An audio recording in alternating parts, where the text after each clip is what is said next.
Бүгін 2017 жыл 16 сентябрь. Бардық адамдардың башында көрөкат бар. Біз дағы ошол адамдардың қатарында талас жергесіне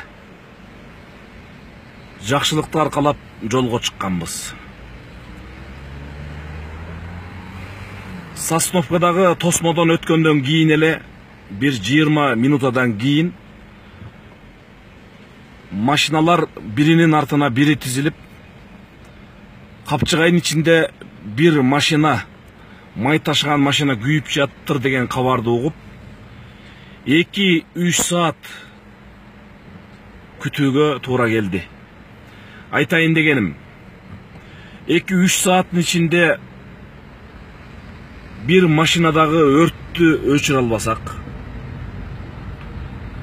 ошону бир кызмат, атайын кызмат келип, ал күйүп жаткан отту башка жака көчүрө албасак,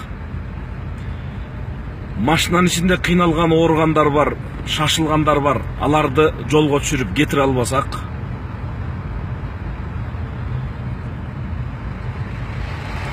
анан дагы кылгандарыбызды, көңүл ооруткандарды кечире албасак, анан кантип биз бир мамлекетти башкарып, аны өнүккөн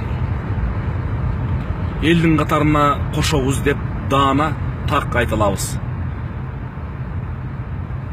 Өрт мынандай болуп жатат. Өрт мынандай болуп жатат. Албетте бул Кудайдан келген кырсык дейли, бирок ошондой болсо дагы